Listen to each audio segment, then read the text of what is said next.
आनंदम धाम के संस्थापक राष्ट्रवादी सदगुरु रितेश्वर महाराज ने द कश्मीर फाइल्स फिल्म के यूपी में टैक्स फ्री करने के लिए दोबारा सीएम बनने जा रहे योगी आदित्यनाथ को धन्यवाद किया है। साथ ही उनके उज्जवल भविष्य की कामना भी की। इस मौके पर उन्होंने कहा है कि एक संत के पास इतनी ही ताकत है जिसने प्रदेश में एक नया इतिहास रचा है। साथ ही उन्होंने कहा कि सीएम का पद संवैधानिक दायरे में आता है और इसीलिए बुलडोजर बाबा का ताल्लुक अच्छे कार्य के सृजन और निर्माण से है और दूसरा मतलब गैर कानूनी ढंग से कमाई गई अकूत संपत्ति खर्च होने से भी है। बार मौका मिला है श्री आनंदम नाम के संत श्री रितेश्वर जी महाराज से दोबारा बात करने का।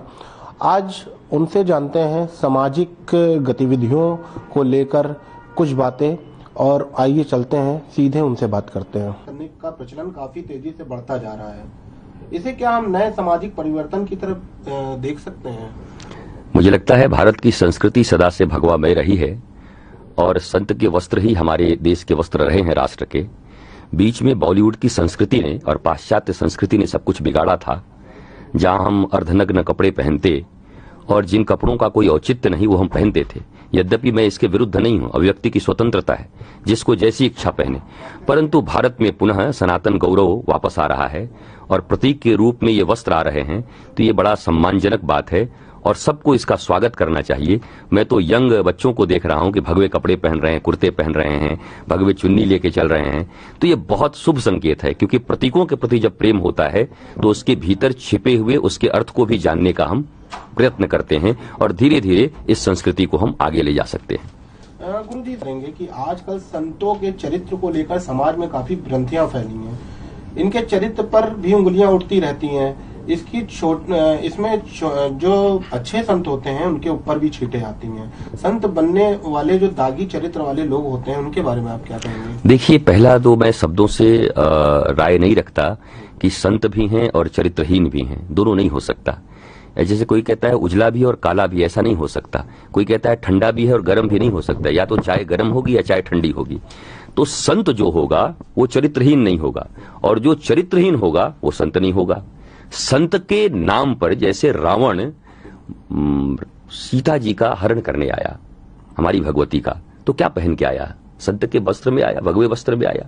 तो ये आज तो नहीं हो रहा, कली काल में, ये त्रेता में भी हुआ, ये द्वापर में भी हुआ, ये सतयुग में भी हुआ।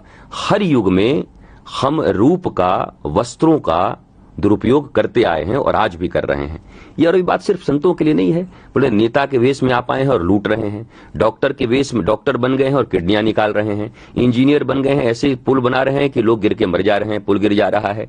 तो हर जगह आप सामान बेच रहे हैं और मिर्ची में ईंट की बुकनी मिला के बेच रहे हैं, नकली दवाइयां बेच रहे हैं, तो वो कैसे केमिस्ट हैं? बात ये नहीं है, बात है असली और नकली की, बात है इंसानियत और पशुता की।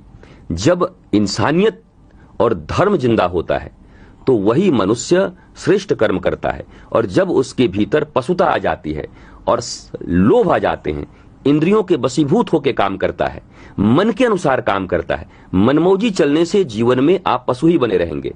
पर जब आप गुरुमुखी बनेंगे, आपने देखा होगा सनातन संस्कृति में पहले दीक्षा तब शिक्षा होती थी, पहले दीक्षा होती थी तब शिक्षा होता था। दीक्षा का अर्थ होता था कि सनातन संस्कृति के गुणों से उन्हें दीक्षित कर दिया जाए, दक्ष बना दिया जाए। अब वो जो शिक्षा लेंगे वो शिक्षा उनके मानवता के हित में आएगी, उनके हित में आएगी। अभी दीक्षा गायब हो गई, संस्कृति गायब हो गया, हमारे पूजा पाठ गायब हो गए, हमारा संस्कार गायब हो गया। या सबसे बड़ा रुपया, जब रुपया ही भगवान से ऊपर चला गया है तो उसके लिए आप कोई भी कम दुष्कर्म करेंगे। मैंने एक बहुत पहले फिल्म देखी थी अपने स्टूडेंट लाइफ में, उसमें एक खलनायक कहता है कि सक्सेस एट एनी कॉस्ट, लाशों के ऊपर भी पैसा कमाना पड़े तो चूकना मत। जब जिस जगह की मनुष्य की संस्कृति ऐसी हो जाए कि लाशों के ऊपर भी पैसे कमाने के लिए राजी हो जाएं, तो फिर आप उनसे किसी भी प्रकार के संस्कार और किसी भी प्रकार के चरित्र का अपेक्षा कैसे कर सकते हैं? संत चरित्रहीन नहीं होता।